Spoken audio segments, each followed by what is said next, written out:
seu TCC. Então, pode mandar para mim, porque aí a gente conversa, eu verifico mais ou menos como é que está seu tema, para ser enviado para a professora, tá?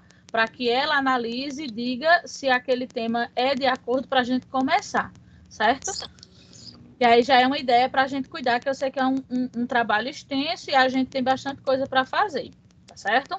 Outra coisa, nós temos aí os nossos desafios nota máximas, que já está aberto, né? O desafio nota máxima já está aberto.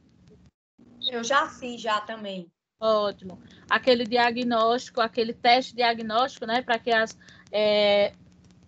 que os outros exercícios comecem a chegar. Então, quem puder já vai se organizando, já vai vendo essas questões para não acumular. A questão é justamente Professora, a gente não diga. E tem um portfólio em grupo também, né? Esse semestre? Ou é só para o sétimo período?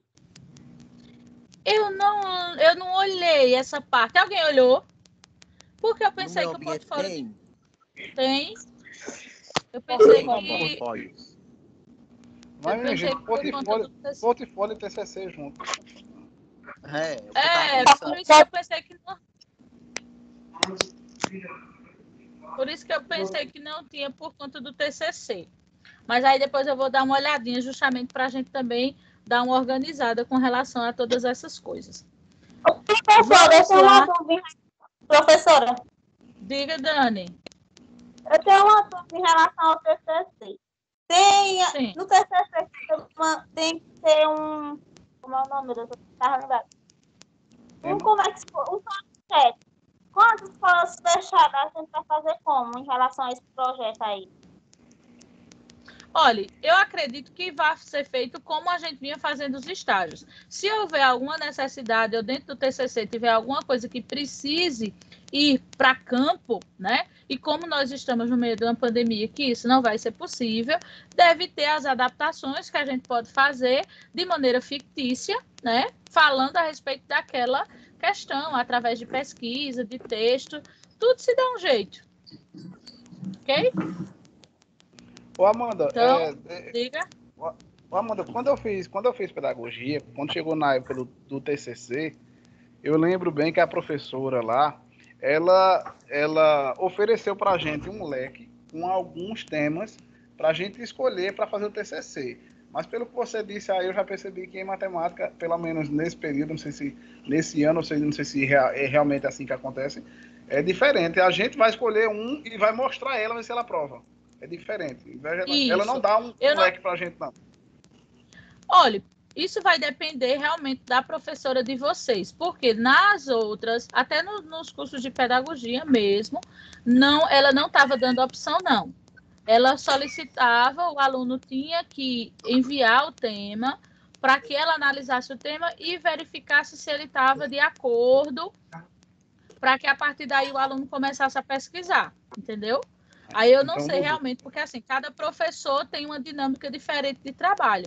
Então, eu estou te dizendo do jeito que eu já vi acontecer. E aí, no caso, quando a gente entendesse, porque aí eu não sei como é a dinâmica dessa profissional que vai trabalhar com vocês. Eu achei que essa questão da gente, em matemática, mostrar o tema que a gente escolheu para ela aprovar ou não, era uma regra da faculdade, de uma forma geral, mas não, aí vai de professor para professor, né? Isso, vai de professor para professor, entendeu? Então, aí a gente só vai saber quando a gente mandar o primeiro tema. Se, de acordo com a resposta que ela for dando, a gente vai saber qual é a dinâmica realmente que ela usa para trabalhar, né? Então, eu posso dizer que eu tive sorte, né? De ter pego uma professora em pedagogia que ela ofereceu alguns temas para a gente escolher. Isso, porque também não é uma coisa muito interessante, porque, querendo ou não, você limita, né, o raciocínio do aluno. Na grande maioria das vezes, você se identifica com um tema e quer pesquisar sobre ele. A nossa obrigação é orientar você com relação àquela temática, né? Mas vamos ver como é que ela se comporta, né? Vamos mandar alguns temas e ver o que é que ela diz, se ela dá alguma ideia, se ela nos dá também uma lista de opções de temas. A gente só vai saber quando alguém tentar entrar em contato com ela. Ok? Entendi. Vamos tentar começar a decifrar essa aula atividade? Deixa eu tentar colocar o slide aqui para a gente. Eu nem abri a aula de dados. Meu Deus do céu. Eu já disse na escola, eu já mandei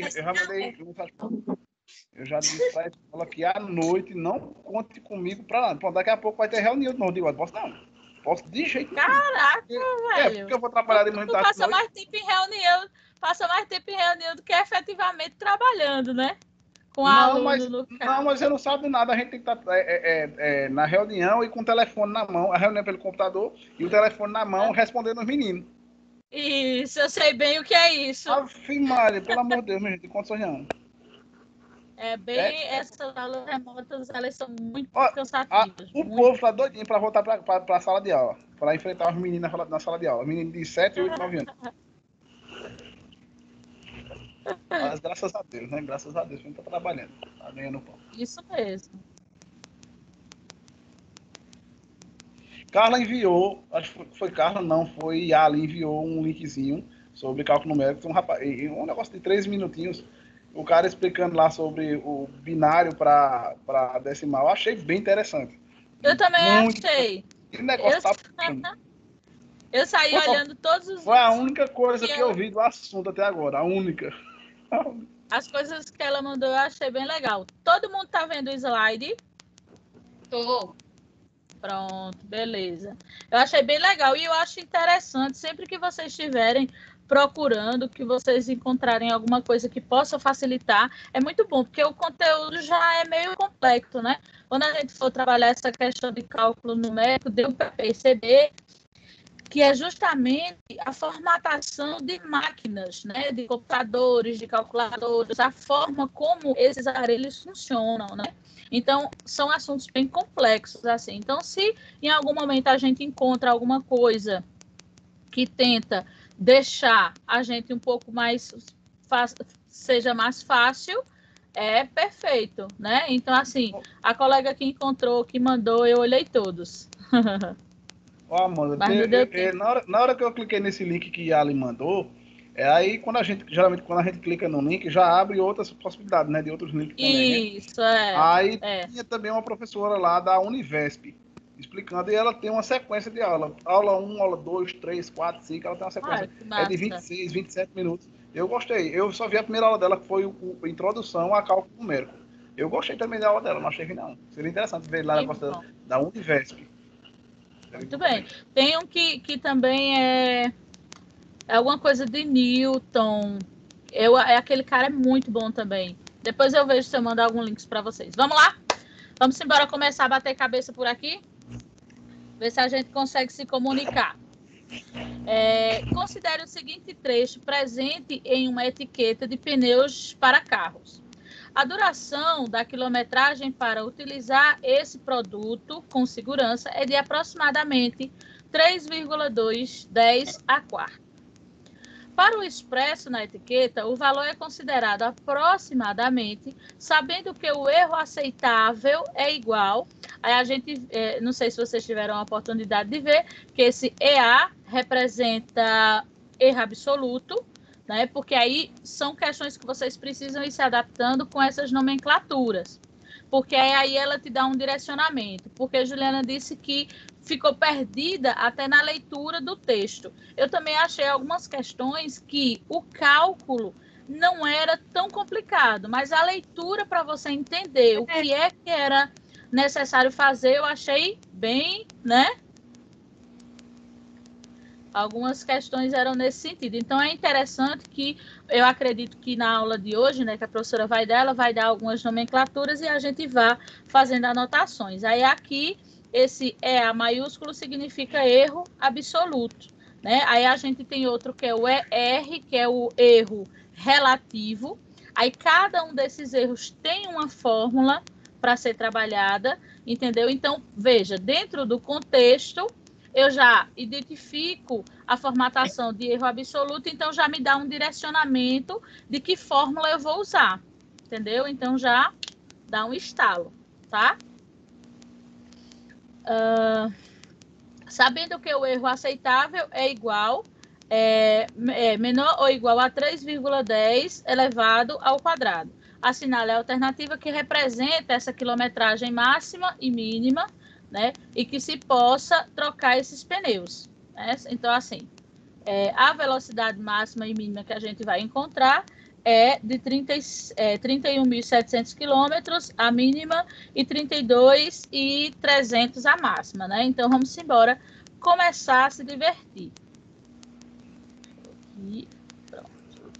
Aí eu coloquei... É 3,10 a segunda ou é 3 que multiplica 10 ao quadrado? Tem um monte de gente sem conseguir entrar aqui, ó. Ah, Maria, por quê? Edson, Liliane, Aguinaldo. Não tô conseguindo entrar, não. Mas tá dando erro no link, será? O que será que houve? Não sei, não. Eles estão Tá, não. Entrei agora há pouco. Isso. Será que eles tá... conseguiram baixar? Porque eles não têm um aplicativo, não? Isso, Deixa eu perguntar aqui. Pessoal, vocês conseguiram baixar o aplicativo? Porque com o aplicativo baixo só é clicar no link que eu mandei para vocês. Vocês baixaram o aplicativo? Por quê? Porque para entrar nessa sala de reunião não tem o que fazer, não. Exato. Exatamente. Ó, aí a fórmula do erro absoluto é essa daqui. Ô, professora, aí eu coloquei... peraí um momentinho. Tem slide que aqui não tá aparecendo os slides, não. Os demais estão vendo os slides? Eu tô. Resolução, questão 1, erro absoluto. É porque também eu tô pelo celular, que eu não tô em casa, não, sabe? Sei. Eu vou ver se eu acho aqui. Pode continuar aí. Certo. Vamos lá. Deixa eu ver aqui. Isso. Aí aqui a gente tem a fórmula do erro absoluto, certo? Que é o módulo do valor exato menos o valor aproximado. Então, a gente precisa saber a formatação de cada uma dessas fórmulas e o que elas significam, né? Querendo ou não, a gente apanha um pouco por fazer essa aula atividade sem ver o direcionamento, né, da professora da disciplina. Mas aí a gente vai tentando ver o que é que a gente consegue fazer. Então, aqui a gente tem a fórmula do erro absoluto, onde esse x é o valor exato a ser trabalhado e esse x com o tracinho em cima, né, refere-se a valor aproximado, quando a gente trabalha com dízimas periódicas, né, que a gente tem ali uma representação de uma dízima, de um valor aproximado, a gente traceja. Então, é nesse sentido que a gente trabalha essa questão do erro absoluto, nessa situação que a gente tem para vivenciar. Nessa questão, vocês têm que atentar para a inequação modular associada. Como é que eu identifico, como é que eu sei que eu estou me direcionando a uma inequação modular? Alguém sabe me dizer, dentro das informações que foram apresentadas no problema, o que era que tinha lá que me dava um feedback que eu ia entrar numa questão de inequação? O sinal, né, de maior e menor, maior ou igual. Isso, exatamente. Então, vejam aí que são vários pequenos detalhes que nos direcionam a determinadas coisas, né? Então, a sigla que nos remete a que fórmula a gente precisa utilizar, a questão da apresentação, onde lá no texto dizia que, sabendo que o erro aceitável é igual ao módulo do erro absoluto, menor ou igual a 3 vezes 10 ao quadrado, certo? Então, é essa parte que me remete a uma inequação modular, certo? Em linhas gerais, a questão fornece uma média. Em torno dessa média, cria-se um intervalo de segurança em que se quer conhecer são os extremos desse intervalo. O que a gente quer descobrir é o mínimo e o máximo, ok? Então, aqui a gente tem a representação que foram trabalhadas lá em cima. Outra coisa que a gente precisa prestar bastante atenção, veja, que veio até entre aspas, a duração da quilometragem para utilizar esse produto com segurança é de aproximadamente 3,210 a quarta. Esse 32,10 a quarta, ele é, deixa eu ver se ele vai aparecer aqui, o nosso valor exato, certo? Porque ele é o resultado referente ao o tempo seguro de uso. Ou seja, se eu quiser ter segurança na utilização do meu automóvel, eu só posso utilizá-lo durante essa quilometragem. Então, isso é o valor exato que foi apresentado, certo? Porque aí eu não preciso fazer a interpretação para poder saber quem é o valor exato e o aproximado, para que a gente substitua na fórmula, ok? E aí, aqui na sequência, a gente tem aqui o 3 vezes 10 ao quadrado, que é o nosso valor aproximado. Por que que eu sei que ele é o valor aproximado? Porque lá no final está dizendo o valor é considerado aproximadamente, sabendo que o erro aceitável, ou seja, eu posso errar até esse limite. Então, isso me dá uma amplitude de resultado. Tá? Então, eu preciso conseguir interpretar, que é o que é mais difícil de fazer, é a interpretação textual. É fazer a interpretação do texto. Tudo ok até aqui?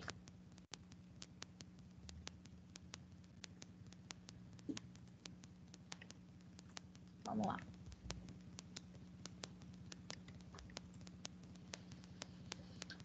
Primeira coisa que a gente precisa fazer é a conversão, né, desses decimais aqui.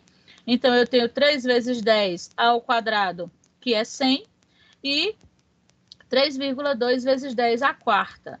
Então, a gente faz a conversão dessas potências de base 10, certo?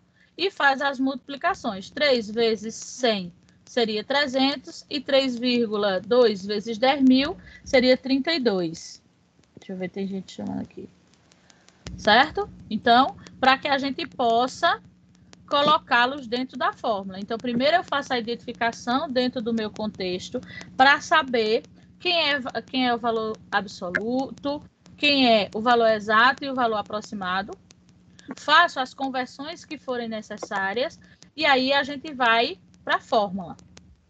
Ok?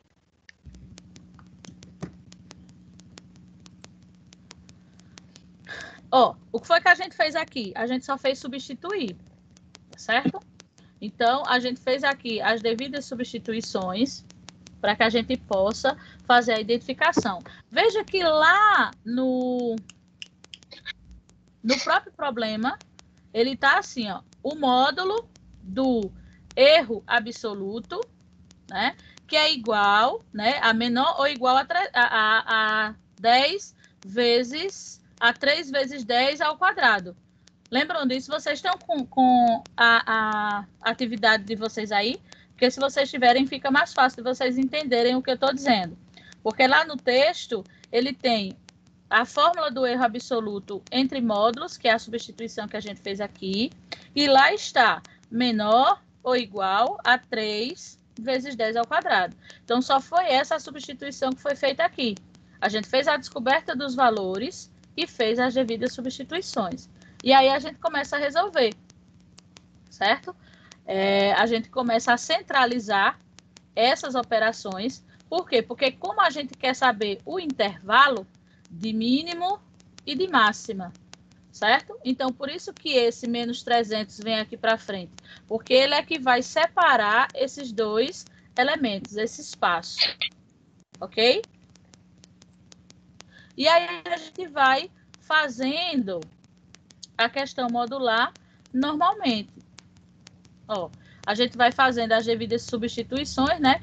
Como o que a gente está procurando aqui é justamente o nosso valor aproximado, essa variação entre mínimo e máxima, né? Então, a gente separa os termos cada um do seu lado, né? Então, assim, é interessante que a gente vai exercitando. Eu acredito que também na aula de hoje a professora deva dar alguns exemplos sobre esses, né? Porque principalmente esse modelo, eu acho que a gente só vai conseguir fazer fazendo vários exercícios sobre ele, tá?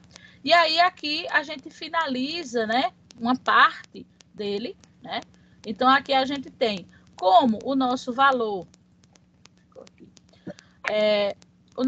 ficou negativo, né? Ó, a nossa expressão aqui, deixa eu ver se ele volta. Volta.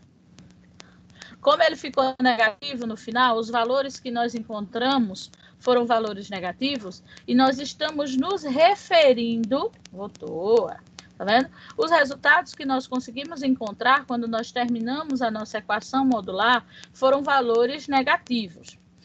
Aí, por que esse resultado não me serve para essa questão especificamente? Porque eu estou me referindo à variação de tempo, tá? E aí, variação de tempo só seria aceitável valores negativos se essa variação de tempo tivesse fazendo referência a questões climáticas, que aí você poderia utilizar valores negativos. Só que aqui a gente está fazendo referência a tempo, a quantidade de tempo de utilidade de um produto. Então, não tem sentido você fazer ou encontrar um valor que seja negativo. Deu para vocês compreenderem até aqui?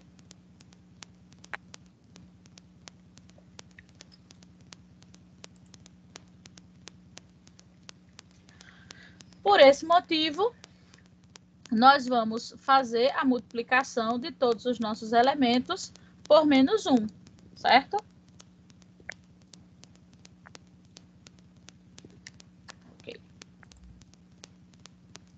E aí sim, quando a gente identifica os valores positivos, a gente tem uma variação nesse intervalo de tempo, que aí sim ele é satisfatório para o questionamento que nós tínhamos, né? Então, a gente tem aí uma quilometragem mínima segura de utilização, uma quilometragem mínima que é de 31.700 quilômetros e uma quilometragem máxima que é de 32.300 quilômetros. Então, nesse intervalo de tempo, a gente consegue utilizar esse automóvel de maneira segura, né? Esse automóvel e esses pneus de maneira segura. Todos me ouvem? Sim. Ah, que bom. Vocês estão tão quietos que chega, eu me assustei. Vocês nem são assim. Vamos ver a segunda. Tá? Aqui a gente tem a resposta final. Essa daqui alguém conseguiu entender, conseguiu fazer ou nada?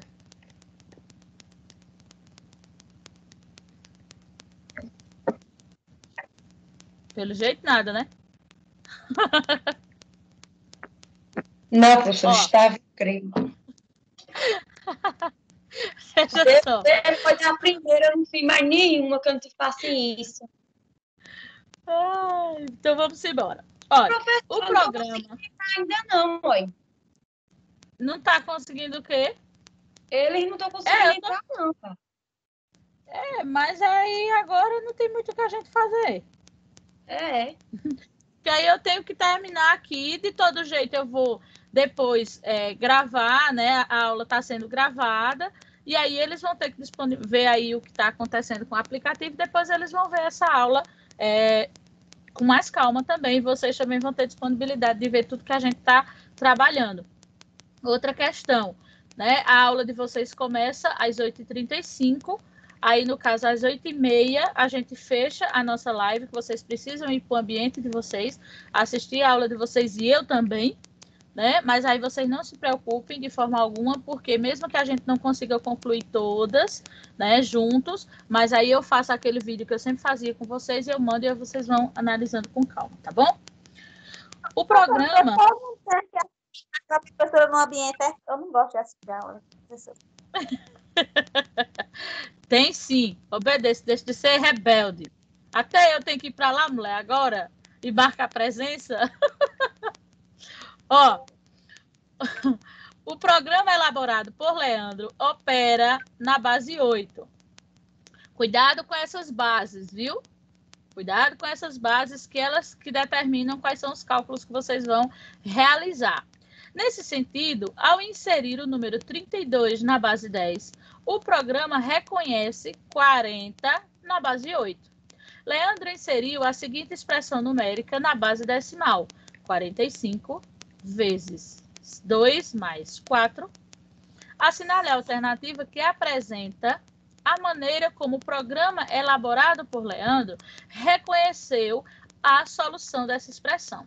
Foi como eu disse a vocês, o cálculo em si ele não é tão complexo, mas a formatação do texto às vezes deixa a gente um pouco confuso. Olha, vamos lá.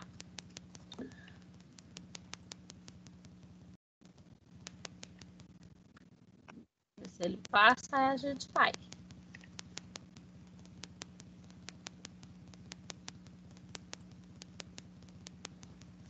O que houve, querido?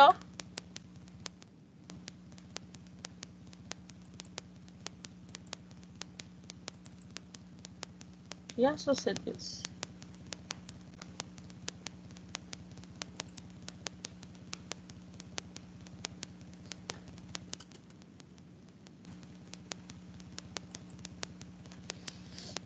Ah, foi. Eita, mas também agora foi demais, estragou tudo. Oh, meu Deus. Vamos lá. Primeiramente, é necessário realizar a expressão para conhecer o valor em numeração decimal que foi inserido na máquina. Dessa forma, a gente teria ali 45 vezes 2 mais 4, que é 6. 45 vezes 6 seria 270. Então, o que é que a gente vai fazer? Para que a gente possa identificar essa numeração decimal, né? Esse binário decimal aí, a gente precisa fazer as divisões sucessivas ou utilizar o mecanismo, né? Que Yales mostrou a gente.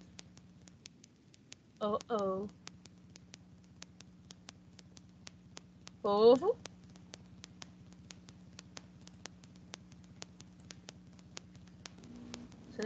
Pode falar, mano, tá ouvindo aqui. Tô aqui. Aqui ficou tudo preto. A gente tá calculando aí. Amanda, aí depois aí é para pegar esses 270 e saber quanto é em binário, como é que ele é focado em binário. Isso. Só que para mim aqui ficou tudo preto. Eu não tô vendo mais nada de ninguém. Eu não tô te vendo, tô vendo aqui o slide também. Eu tô também, não tô vendo a professora, não tô vendo ninguém. Eu tô vendo a banda do slide. Bem, eu tô pelo computador, não sei você. Não, eu tô pelo computador também. Não sei o que foi que deu agora. Eu adoro essas coisas. Vamos ver se ele volta ao normal aí. Aí seria assim, você vai trabalhar, no caso, com a divisão sucessiva, no caso de 270, né? Só que aí, no caso, quando a gente trabalha com essa questão de divisões binárias, né, ele pergunta qual é a base de cálculo que você vai trabalhar, né? Então, no caso, a gente iria trabalhar aí com a base 8, né, que foi o que foi apresentado no programa, no problema que foi que nos foi exposto. Deixa eu ver se ele volta. Tá tudo preto aqui. Não tô vendo nada nem ninguém, mas pronto, voltou a tela. Vamos ver se o slide volta. E aí, você iria fazer as divisões sucessivas, né? De 270 na base 8. A gente tem 270 dividido por 8, daria 33. Deixa eu ver. Vocês estão vendo o slide? Eu não estou vendo nada, gente. Ai, meu Deus. Deixa eu ver aqui. Aí, no caso, 270 dividido por 8 daria 33, né? E sobra resto 6. 33 de novo dividido por 8 daria 4 e sobra resto 1. Então, assim, essas divisões sucessivas, né? Você tem que ter todo um esquema, principalmente de organização, porque tem algumas delas que são muito grandes, né? São muito extensas. Aí fica difícil de você organizar depois, então você tem que ter uma estrutura bem bacana de organização. Eu também achei bem legal aquele macete do cara que Yali mandou, mas aí no caso eu não sei se eu consegui entender direito essa sequência de números que ele colocou. Porque no caso ele fazia por 2, 4, não era isso? Ele colocava assim, 1, 2, 4, aí 8, 16, 32. Foi até 128, eu me lembro. Foi que ele foi até na base 8, realmente. Isso. Meu Deus, não saiu Pronto, saiu pra mim também. Voltou agora. Pronto, eu acho que agora ele vai voltar, que agora eu consegui normalizar. Imagino eu, né? Não sei não. Aí foi... No primeiro coisa, tá? Aula 1. Mas bora ver se ele voltar aqui. Eu tava copiando, professora. Tenha calma, eu vou mandar tudo isso pra você, meu bebê. Eu tenho que copiar na hora da aula, que eu entendo. Aí é. Eu vou voltar tudinho, fica tranquila, mulher. Tem fé em Jesus. Perca a fé, não, mulher. Tá na aula 1, não tem nada. Cadê o negócio? Professora, passa aí, professora. Deixa eu abrir aqui, tem fé em Jesus Cristo? Aí, no caso, se fôssemos fazer também esse de 270 pelo macete que foi utilizado, seria do mesmo jeito, como é, no caso, a base 8, não é isso? Isso, porque assim, lá o que ele mostrou era assim, era 2 elevado a 0, 2 elevado a 1, 2 elevado a 2, 2 elevado a 3, isso. Até que chegou no 128, que daria 2 elevado a, nem lembro mais, quanto é que dá 2 elevado a quanto? 128 a 2, deixa eu ver, 128 a 2 elevado a 8 ou não? Não, se eu não me engano é 2 elevado a 7, porque não começa de 0, aí por isso que a gente tem uma casa a menos, pronto, entendeu? Isso. Isso. Aí é bem interessante, né? Agora eu não sei como é que faz com um número grande. Como é que faz para fazer com um número grande? Isso. E também, de todo jeito, ia dar muito trabalho, porque se você for fazer o processo de divisão pelo número grande, também é gigantesco, né? Tem isso também. Mas eu acho que o jeito dele foi bem simples. Por mais que seja grande, mas é um método só. É um método mais simples, Eu também achei interessante. Mas aí, no caso, como eu não consegui destrinchar nem fazer vários exemplos, aí eu não trouxe para vocês, mas aí é uma pedida legal para a gente ver, fazer um comparativo. Talvez depois, quando eu for fazer o vídeo de vocês, eu possa tentar responder essa mesma questão por aquele método e colocar como forma de comparação para a gente ver, né? Pode ser uma ideia. E ele deixa algumas questões lá para você responder. Faça com o número tal agora, ver como é que vai. Agora, como você disse, o problema é a gente tentar. É isso. E eu achei interessante também porque ele colocou, ele ensinou como a gente identificar na calculadora aqui do Windows, não foi? Fazer esse cálculo binário para a gente saber se estava realmente correto o resultado. Eu achei bem legal o dele. Tá aparecendo aí para vocês o slide? Pronto. Então, deixa eu ver se eu consigo chegar onde nós estávamos. Para a felicidade de Juliane. Agora tem um bicho aqui dentro desse parque. Meu Deus!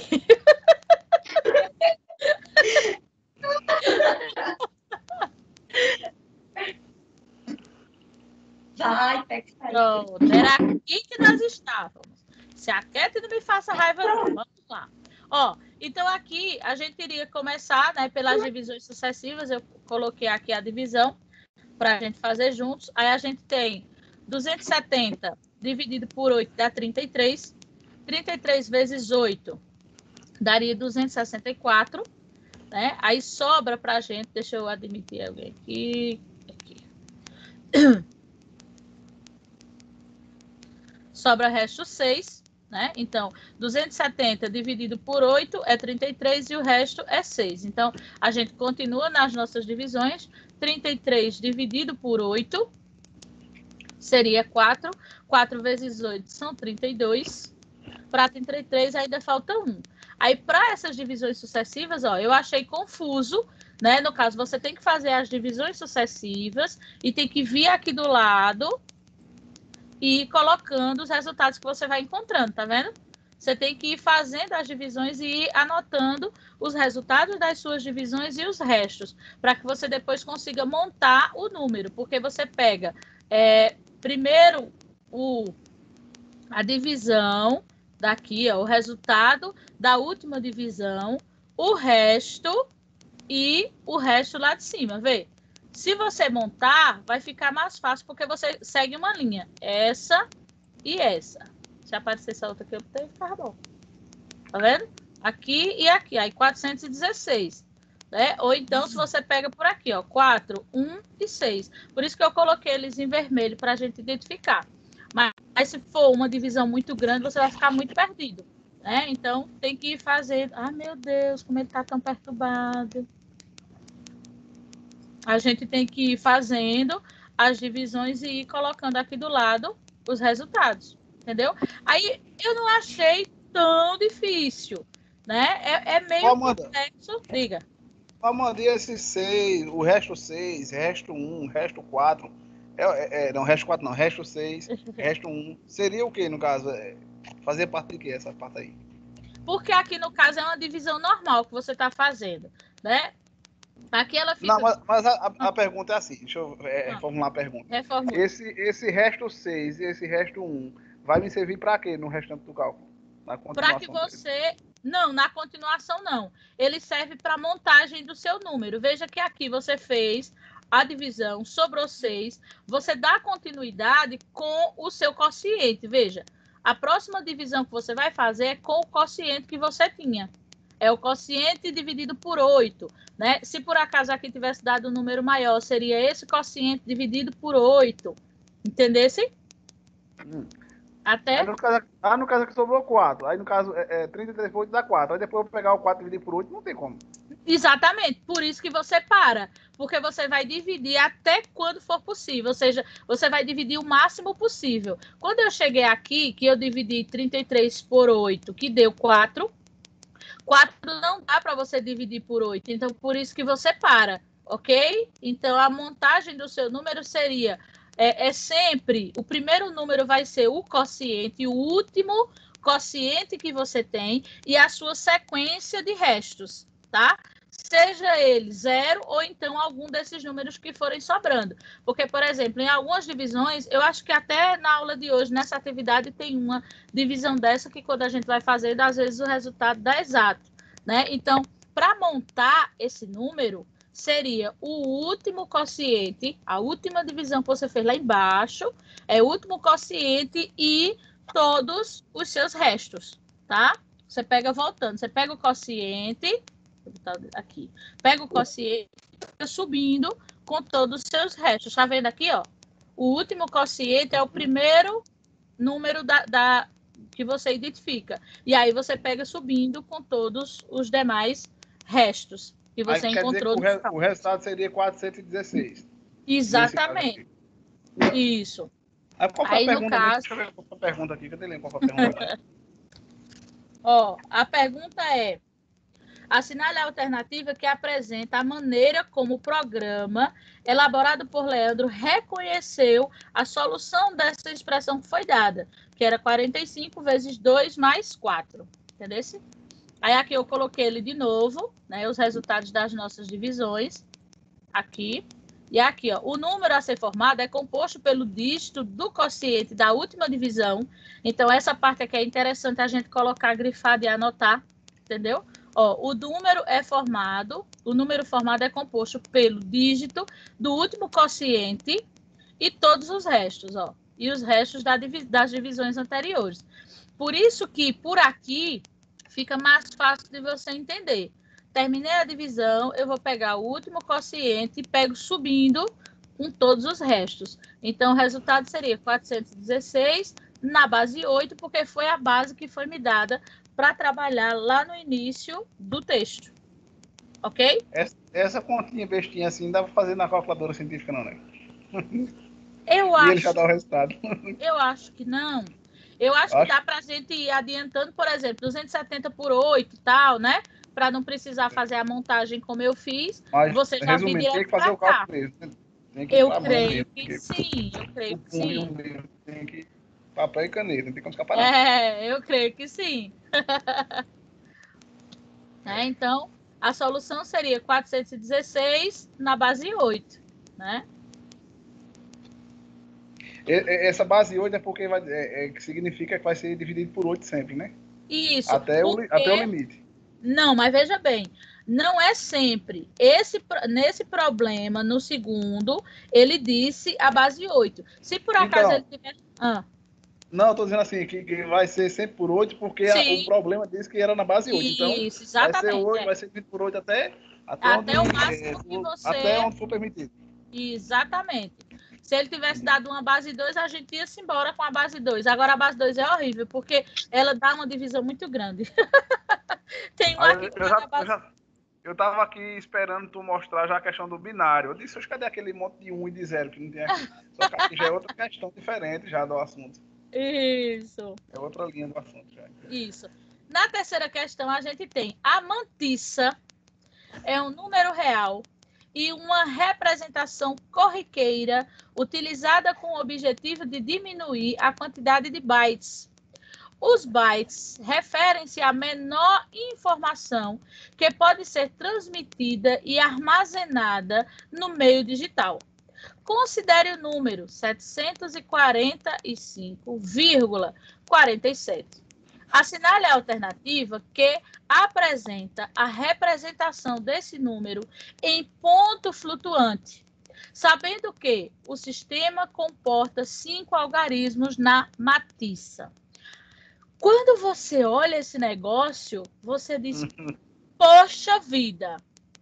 E essa é a questão mais fácil. Mas tu estás compartilhando essa questão pra gente ou não? Porque aqui só tá assim, resolução, questão 2. Não acredito que parou aí. Valei-me. O resto Bem, tá mim tá assim. ver ou todo mundo tá na 2? Eu tô na 3. Então é a tua, Wandeilson. Valei-me Deus. Misericórdia, tá repreendido. Vamos embora. Mas tudo bem, eu tô fora. Depois a gente vê no gravado, que aí eu acho que fica legal. Ó, vê bem. Essa daqui a gente olha pelo contexto, né? Chega a ter um impacto. E quando eu fui pesquisar, é a mais simples que tem de fazer. O que é que a gente vai fazer? Aqui ele vem dizendo, deixa eu pegar as 1.500 anotações que eu fiz aqui. A gente tem a mantissa, né? Que a mantissa nada mais é do que esses números decimais, é a parte decimal que a gente estiver trabalhando dentro de um contexto. E a gente tem um inteiro, né? 745 seria o nosso inteiro. Aí veja qual é o seu foco de atenção. Aqui ele pede para você fazer uma representação, né, desse número.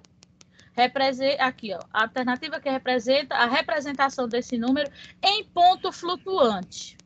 Essa representação em ponto flutuante, você vai fazer a representação deste camarada aqui, certo? Onde a sua parte inteira esteja zerada. Então, o que é que a gente vai fazer aqui? A gente vai pegar esse número aqui, ó, deixa eu colocar aqui para ver, para você ver o quanto é simples. É porque, às vezes, a gente falando fica mais complexo do que mostrando a vocês. Aqui, ó. A resolução dele cobra aqui, ó. Para converter um número em ponto flutuante, é necessário estar atento à potência de base 10. Tá? Como é que eu represento essa potência? Como é que eu identifico essa potência? Essa potência vai ser identificada pela parte inteira do número que você estiver trabalhando. Veja só, quantos algarismos a gente tem na parte inteira? São 3, não é isso? São 3 algarismos que a gente tem na parte inteira. Então, ele representa o expoente da nossa base 10. Tá? Então, vejam, eram 3 números aqui na parte inteira. Então, esse número aqui, o que nós formos converter nessa representação, vai precisar ser elevado a 10 ao cubo, certo? E aí, a gente volta, por quê? Porque eu quero uma representação decimal para isso. Ou seja, o meu inteiro vai ser 0, certo? E aí, ó, veja só, quantos números a gente tem após a vírgula? Exatamente os 5 números que ele me disse... Aqui, cadê ele? Perdi. Apresentado corriqueiramente, utilizando diminuir a quantidade de bytes, revelar a menor informação, considerando o número, assinale a alternativa que representa desse número de ponto flutuante. Aqui. Não. Sabendo eu tô aqui para comentar, mas não tem como, que eu tô vendo sua tela branca.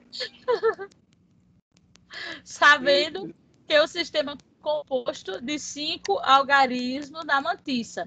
Ou seja, essa mantiça seria o nosso resultado. Ó, vê. Deu um instalo aqui, vê.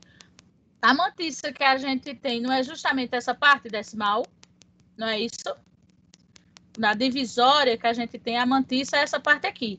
Esse aqui é o nosso valor exato, é o nosso inteiro do número. E o que tem após a vírgula é a nossa mantiça, tá? Então, aqui, ó, ele diz que você vai fazer uma representação composta por 5 algarismos na sua mantiça. Ou seja, todos esses números aqui, ó, vão ser lançados para depois da vírgula. Como é que a gente vai fazer a representação da parte inteira? Essa parte inteira vai ser 0. Né? Ou seja, esses números só fizeram caminhar. Por quê? Porque ele não pediu para a gente fazer nenhum cálculo. Ele só pediu para a gente fazer uma representação. Certo? Então, o que foi que a gente fez aqui? Ó? Essa parte inteira representa a potência da base 10 que a gente vai utilizar. Certo? Como foi solicitado que a nossa mantiça tivesse 5 algarismos, eu vou continuar caminhando a minha vírgula. Então, eu já tenho 2 algarismos, 3, 4, 5. Então, o lugar da vírgula seria aqui na frente. Quem é que vai representar o meu inteiro? É 0. Se ele tivesse dito que a sua mantiça teria que ter 6 algarismos, então eu iria continuar caminhando, aí ia ficar assim, ó, 0,74547. Você ia caminhando esses números, certo? E todos os espaços que fossem ficando abertos, você ia colocar 0. Por quê? Porque ele está pedindo para você fazer uma representação. Professora, a base 10 iria diferenciar se, por acaso, nesse problema aqui tivesse dito que a minha mantiça deveria ter 6 algarismos? Me digam aí.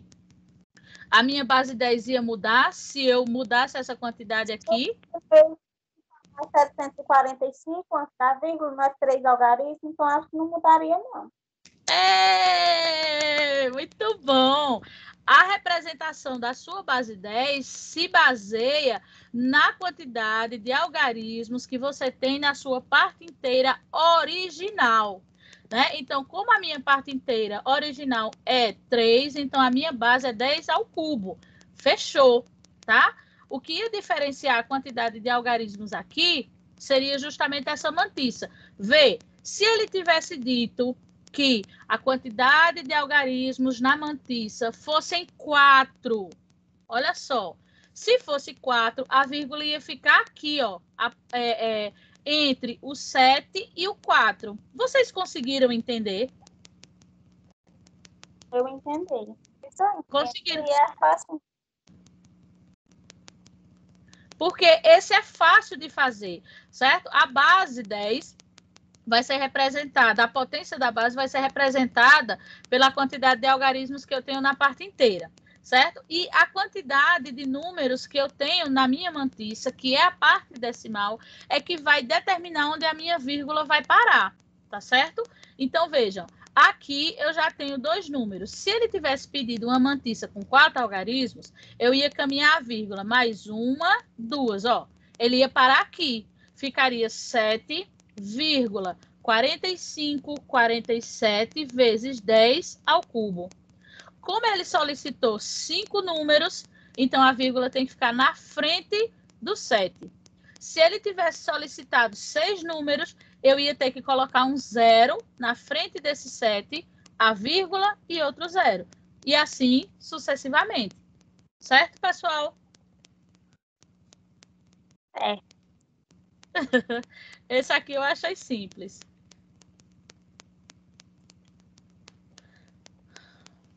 Ó, pronto, Vandéios. Você está conseguindo ver agora ou não? Nada, minha amiga. Mas tem bronca não. Arrocha aí para frente. Que agora ia chegar justamente a questão. Eu só estou ouvindo e imaginando, sabe? Pois eu vou aqui. Você está com seu telefone aí, Vandéios? Estou com o telefone. Pronto, pois eu vou te... Cadê, gente? Manda um oi aí para mim, Que aí eu vou tirando foto aqui e tu vai acompanhando pelo menos pelas fotos. Vai, manda um oi aí para mim. Certo? A gente dá um jeito para tudo, Vandeilson. Ó, nesse quarto quesito, a gente tem o sistema de numeração binário, se refere a um sistema de numeração posicional, composto somente por 2 dígitos, 0 e 1. Vou mandar a foto para Vandeilson. Certo? Aqui. Internamente, os computadores digitais operam com esse sistema, pois trabalham com 2 níveis de tensão, que podem ser associados aos valores desse sistema de numeração. Considere os seguintes números binários. Eu tenho 10.000, a segunda, a base 2, né? E esse número eu não sei nem ler. 100.000, não é 100.000, não. Não sei não que número é esse, não. Na base 2. Assinale a alternativa que representa a soma entre esses números, A e B. Então, esse aqui eu achei tão bonzinho de fazer. Vou mostrar a você. Vai, bênção de Jesus. Ó, gente, foi muito agora. Pronto. Olha só. O que é que a gente tem aqui fazer? O primeiro passo a ser realizado... Eu acho que é 1.000.000, não? 1.000.000. Pronto, Vandeilson. Eu vou com você em 1.000.000. Né? Se você for da direita para a esquerda contando de 3 em 3, vai dar 1.000.000. É 1.000.000. Estamos juntos toda hora. Eu não tenho muita habilidade com esses números com tanto zero. Eu não tenho hábito com essas coisas. Olha... O primeiro passo a ser realizado é converter esse número A e B, no caso, né, na base decimal. Então, como é que a gente faz? Veja só. Como aqui ele disse que era na base 2, certo? Então, todos esses algarismos que fazem parte desse número vão ser multiplicados pela base 2, certo? Então, no caso aqui, quando eu fui montar, eu achei mais fácil fazer assim, ó. Veja, 1, né? Ó, 1 vezes 2, 0 vezes 2, 0 vezes 2, tarará, e depois sair voltando, colocando as potências, certo? Por quê? Porque você vai multiplicar todos os algarismos desse número aqui, certo? Por 2, porque foi a base que foi dada aqui. E a potência, ela vai crescendo, ou seja, você começa com a base elevada ao quadrado, elevada a 1, elevada a 2, elevada a 3, elevada a 4 e assim sucessivamente. Então, quando você estiver fazendo seus cálculos, organize a multiplicação e depois você volta colocando as potências. Eu achei mais prático assim, mas também ficar a critério. Manda outra foto aí para mim, que eu só estou com a da pergunta aqui. E o nome assim, questão 4, mais nada. Achei que a outra tinha ficado. Deixa eu mandar. De novo. Vamos lá. Pegou? Pegou, agora chegou as duas. Aí vem, todos esses números, a gente sabe que todo e qualquer número multiplicado por 0 é igual a 0, né? Então, por isso que eu coloquei eles em vermelho aqui, ó. Tá vendo? Porque tudo isso aqui morre, certo? Todos esses aqui que estão multiplicados por 0 vão zerar. Então, não me interessa. O meu foco vai ficar aqui, ó. 1 vezes 2 elevado à quarta, né? 2 à quarta é 16, vezes 1 seria 16. E agora, por que foi? Alguém sabe me dizer por que foi que a base deixou de ser 2 e passou a ser 10? Porque somou todos que você elevou. 3, 2, 1, somou deu 10. Foi? Ou multiplicou. É porque a gente não está convertendo para uma base decimal? A gente saiu da base 2 e está fazendo a conversão para a base decimal. Por isso que a nossa base é 10 aqui, ok? Aí aqui, ó, esse daqui, esse 1 milhão. 1 milhão e 1, não foi, Vandeilson? 1.000.000. 1.000.000, pronto. 1.000.000 de Vandeilson. Ó, tá vendo? Eu fiz da mesma forma. Você vai fazer a multiplicação de todos os algarismos desse número por 2, porque foi a base que foi apresentada aqui. E aí depois você volta botando as potências, certo? E aí, todo mundo que estiver multiplicando por 0, ó, eu já saí deixando eles em vermelho, tá vendo? Por quê? Porque eu só vou trabalhar com aqueles que têm um número, né? Porque o de multiplicação de 0 já era. Então, quem foi que sobrou para a gente calcular? 1 vezes 2 à sexta e 1 vezes 2 ao cubo. Correto? Vai sair de novo. Saiu não, graças a Deus. Certo? Aí a gente tem aqui, ó, 2 à sexta é 64. 2 ao cubo são 8. Então, eu tenho 72 a décima. Foi a conversão que a gente fez. Terminamos? Não, não terminamos. A gente só fez a conversão. Agora é que a gente vai fazer a operação. Olha, o primeiro passo a ser realizado é converter os números A e B na base decimal. Convertemos, né? Deu 16 a décima, 72 a décima. Após somar esses valores, 16 mais 72, a gente tem 88 a décima, correto? E agora a gente vai converter nesse sistema binário, certo? Então, agora, Wanderilson, você vai poder ver bem direitinho a questão daquele processo de divisão. Ó, 88 dividido por 2 dá 44. Qual é o resto? 0. Aí eu pego o 44, que é o meu quociente, puxo ele aqui para baixo, vou dividir de novo por 2. 44 por 2 é 22. O resto é o quê? 0. Eu puxo o 22, vou dividir por 2. Dá 11. Qual é o resto? 0. Eu puxo 11 para dividir novamente por 2. 11 dividido por 2 dá 5. Qual é o resto? 1. Eu pego o 5 para dividir novamente por 2. Qual é o resto? 1. Agora eu pego o 2 para dividir novamente por 2, que vai dar 1 e o resto 0. Como é o número binário que a gente tem? Ó, eu coloquei em negrito para você ver. Eu vou pegar o quociente do último número, né? O quociente da nossa última divisão, certo? Ô, professora, aí no último não faltou 1 dividido por 2, não? Não, porque não dá, princesa. Ó, vê só. A nossa última divisão não é 2 dividido por 2?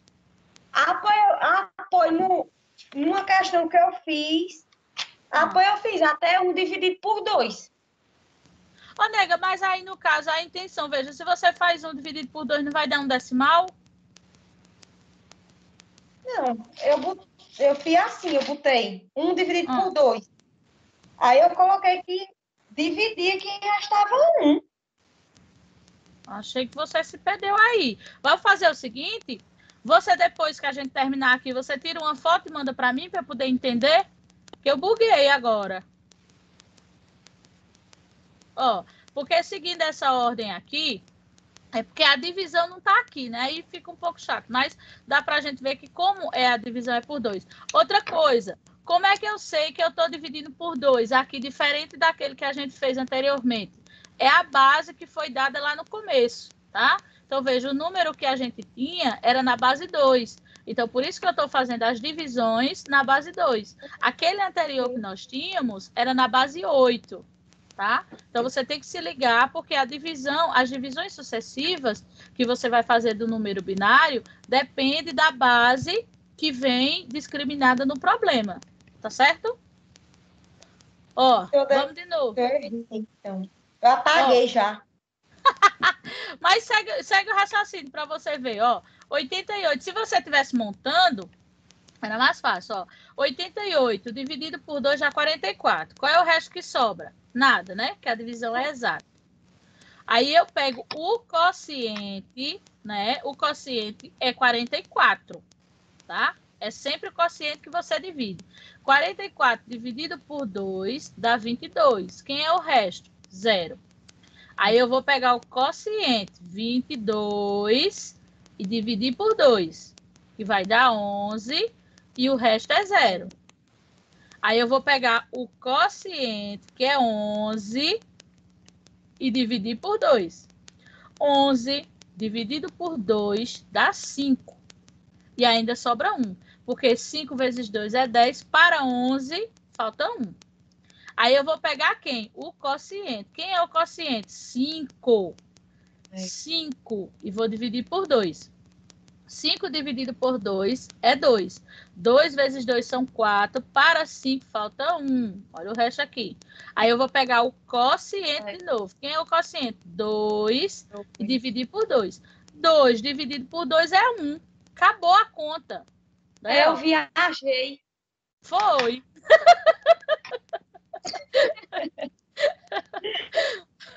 Certo? Então, assim, a gente vai fazendo as divisões do lado, mas eu achei mais fácil para montar o binário você fazer esse esquemazinho assim, entendeu? Porque aí, no caso, você vai pegar, assim. Não é? Olha, você vai pegar o último quociente e vai pegar subindo, ó. Tá vendo? Então, o resultado, ó, tá vendo? 1 e mete os 0. 0, 1, 1, 0, 0, 0, tá vendo? Ele na base 2, que foi a base que foi dada pra gente trabalhar. Tá vendo? Aí você vai fazendo as divisões. Agora é interessante você ir fazendo os esquemas, porque senão você se perde. Entendeu? É uma coisa que não é tão complexa, mas é grande, aí é cansativo para fazer. Entendeu? E na diagnóstica, que teve o número 5.693, que eu fiz. Caraca! Foi. Eu fiz o númerozinho todinho. Ai, Deus! Foi na diagnóstica. Na segunda questão.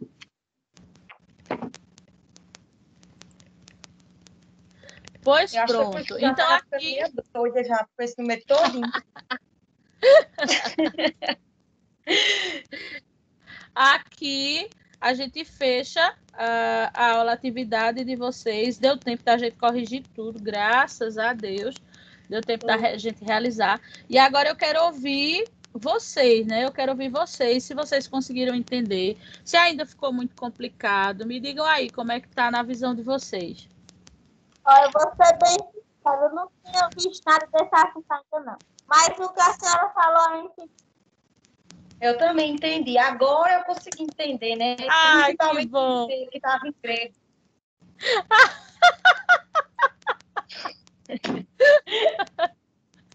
Que bom. Porque assim, eu achei o texto